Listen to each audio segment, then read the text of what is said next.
பார்த்தீங்கன்னா எல்லா இடங்கள்லையும் வந்து 4 விதமான வேலை நுணுக்கங்களை பார்க்கலாம். இது வந்து மனோலித்திக் ஆர்கிடெக்சரில் செஞ்சுருக்குது. அடுத்ததாக வந்து புடைப்பு சிற்பம், குடைவரை கோவில், கடற்கரை கோவிலில் பார்த்தீங்கன்னா கட்டுமான பணியில் அந்த கோவிலை வந்து கீழேருந்தே கொண்டு போனாங்க மேலே கல்மேல் கல் வச்சு. எல்லா இடங்கள்லையும் வந்து சிங்கம் பார்க்கலாம் அதிகமாக. சிங்கம் வந்து பல்லவ அரசருடைய லோகோ, அவருடைய சிம்பிள், அந்த டைனாஸ்டியோட சிம்பிள் வந்து பார்த்தீங்கன்னா சிங்கம். எல்லா தூண்கள்லையும் இருக்கும். 3வது கூட பார்க்கலாம். சிங்கம் வந்து பல்லவ அரசருடைய சிம்பிள்.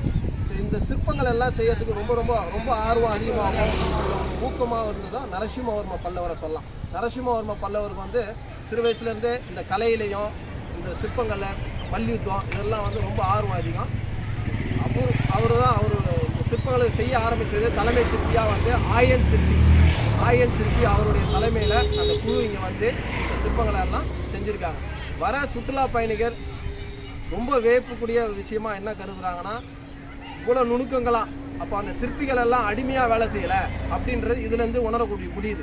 ஏன்னா ஒரு சிற்பம் வந்து செய்யணும், ஒருத்தர் வந்து அடிமையாக ஒருத்தர் வேலை செஞ்சாங்கன்னா அவங்களுக்கு பிடிக்காத வேலையை அடிமையாக செய்யும் போது இவ்வளோ அந்த கலை நுணுக்கங்களை, அந்த முக தோற்றமாகட்டும், அவங்க ஒரு பெண்ணாக இருந்தால் அந்த கை, அந்த உடல் வாகம், அந்த எவ்வளோ நுணுக்கங்களை செய்யணும் அப்படின்னா எல்லா சிற்பிங்களும் பார்த்திங்கன்னா ஒருத்தருக்கும் சொந்த ஆர்வம் அதிகம். நம்ம வந்து தெய்வத்துக்கோசம் செய்கிறோம், நம்மளுடைய சிற்ப தொழில் வந்து தொழிலாக செய்யலை, இது வந்து நம்ம இந்துக்கள் தெய்வத்துக்கோசம் செய்கிறோம், இந்த கோவில் வந்து தலைமுறைக்கு நிலச்சி இருக்கணுன்ற எண்ணம் மனசில் கொண்டு இந்த சிற்பத்தை செஞ்சுருக்காங்க. கலை நுணுக்கங்கள்லாம் அதுதான் வியப்புக்குரிய விஷயம்.